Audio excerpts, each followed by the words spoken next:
Waste is an indicator of the health of our economy. The more affluent our society becomes, the more waste we generate. How we manage our waste is an indicator of the success of our society. One fluorescent light bulb tube can contaminate 30,000 liters of water above safe drinking levels. The average Canadian disposes of the equivalent of 56,000 aluminum cans a year. 95% less energy is required to produce a new aluminum can from recycled material than from raw material.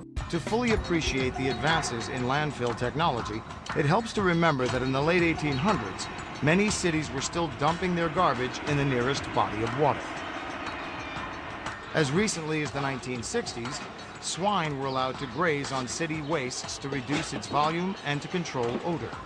But strict environmental regulations and standards were eventually enacted to correct these problems. Years ago, almost every municipality had a town dump. They were not carefully engineered to protect the environment. Today's engineered sanitary landfill is a far cry from that. The technology has come a quantum leap. Well, no, I don't think you can. I don't think you can if you're 80 years old, like my mum. I think the amount of state intrusion into our private lives with recycling measures is quite unreasonable, in fact, and I think it sets a very dangerous precedent, really. I mean, what will they survey next? How much we clean our front lawns or our living rooms and all of these things? You know, it's the new authoritarianism, really. So, what can we do about it? On the individual level, it goes back to grade 3. The 3 R's. Reduce the amount of waste you produce. Avoid overly packaged products. Use reusable food and beverage containers and cloth bags for shopping. Remember, life is not disposable. Reuse whatever materials you can. Find other uses for things that you'd normally throw out. Recycle and compost. Take advantage of current recycling facilities. Last, pressure government and corporations to introduce sustainable policy. On a government level, what can be done? Governments have the power to introduce legislation to deal with waste disposal.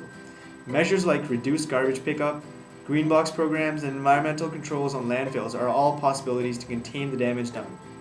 Steps forward have included the bottle return policy at the LCBO, garbage bag pickup limits, and increased recycling abilities. Now let's be honest. As the business leaders of the future, we have the opportunity to affect this issue more than most through the organizations that we will work for. Reducing the packaging of goods we produce makes fiscal and environmental sense.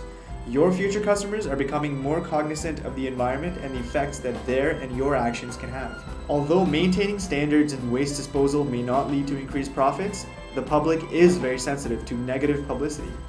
Take DuPont for example. In 2005, they were found negligent in creating a 112-acre waste site, losing in a $200 million class action lawsuit. Beyond the products that companies produce, reducing costs through eliminating paper communications, providing cafeterias that don't have packaged goods, and reducing other waste through recycling will also lead to increased profits. Sometimes, just providing the facilities for employees to utilize is enough for a reduction in cost. Scrap tires are brought to this special plant near Phoenix.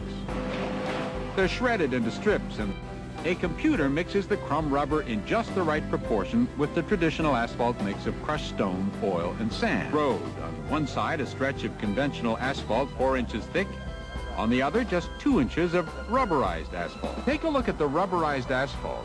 Even after 7 years of wear and tear, it's still nearly as good as new.